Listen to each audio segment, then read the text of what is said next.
United Kingdom government has declared that the regime of Major General Muhammadu Buhari retired, the president of Nigeria, and all his actions and inactions indicate support for incessant terrorist and bandit attacks targeted at individuals and communities.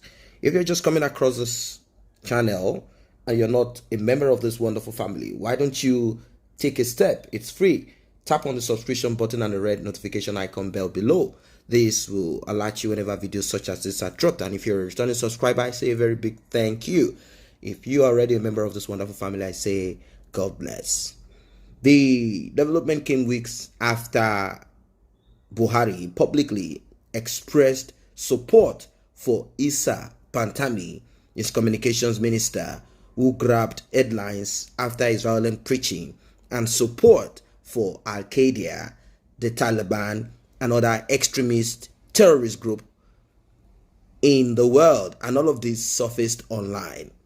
Buhari had justified Mr. Pantami's dangerous views as coming from a position of ignorance, even though the minister was in his mid-30s and early 40s when he made the remarks. The president asked the minister to continue in his position, claiming without evidence that Mr. Pantami had ensured his past views and romance with terrorism. If people say this government is a government of terrorists and they are there for terrorism, a lot of people will not believe. They will think it's about tribalism or hatred for a particular religion. The lawmaker sent a protest letter to Dominic Raab, United Kingdom Foreign Secretary, on July 26th, 2021. The members of the House of Lords, the upper chamber of the Parliament, who wrote the letter included Caroline Cox, Rowan Williams, and David Alton, Mervyn Thomas of Christian Solidarity Worldwide, and Ayo Adedoyin of Peace and Social Justice, PSJ, United Kingdom, also a signatory to the letter. Citing the shooting down of the Nigerian Air Force fighter jet by bandits, they expressed worry that the country was now under the control of non-state actors unleashing terror at will, particularly in the northeast and northwest. Earlier this month, intense gunfire from bandits caused the aircraft returning to base from a mission on Zamfara-Kaduna border to crash. According to their words, Nigerian citizens are currently at the mercy of non-state actors who have been allowed to evolve and now have the capacity to shoot down a fighter jet, as has recently occurred in Kaduna, said the letter. According to online reports, it is said that around April, Boko Haram insurgents are successfully taking over the Shiroro local government area, imposing value-added tax, VAT, and also income tax on residents of communities. They actually sacked the governor of that state. They took over government in that particular place, in that particular region. And the federal government of Nigeria is not looking at this as treason. Rather, they will prefer to go after Sunday Igboho and Nnamdi Kanu. The reason why this is so is because they've seen the South as very lenient. And to them, this is cowardice. They don't know that the South is simply trying to apply a little bit of wisdom into it. No one has monopoly of violence. Governor Abubakar Bello had also announced the displacement of many residents by the insurgents around Munya and Shiroro, adding that the terrorists placed their flag in Kauri. What more do you need to see? If all of these are evidences that have been put out there, who are the people trying to create a country for themselves? Is it the progressive-minded people of the Southeast or the ones in the Southwest? Or is it the unprogressive-minded people, backward, archaic, wicked, terrible people who have joined themselves and created a kind of religion for themselves in the north of Nigeria? They hoisted their flags in this part of the north. But Buhari blamed COVID-19, which broke out in the country on February 26, 2020, for Boko Haram takeover of Shiroro, Gedam, and other communities.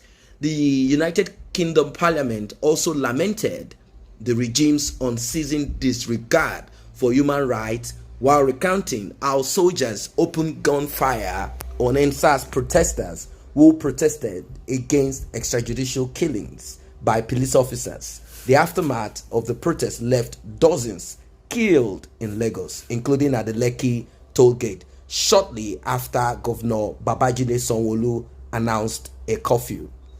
Initially, the Nigerian army denied being at the toll gate, stating that videos and photos from the scene were doctored, but later they admitted their presence and claimed that shots were only fired into the air to enforce a curfew.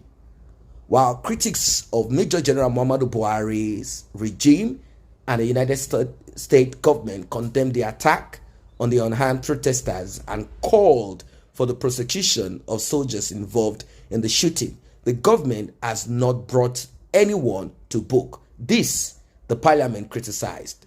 There are now widespread concerns that human rights violations take place with a degree of official complicity, and that the Nigerian government only occasionally investigates or prosecutes those responsible for such crime.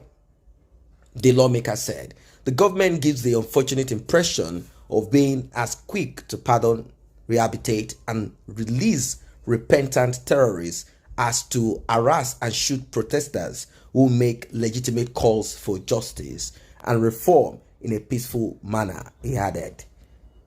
Although Buhari in 2018 said his regime was willing to accept the unconditional laying down of arms by any member of the Boko Haram group who shows strong commitment in that regard, insecurity has worsened in recent years. We are ready to rehabilitate and integrate such repentant members into the larger society. This country has suffered enough hostility. These are the words of Major General Muhammadu Buhari.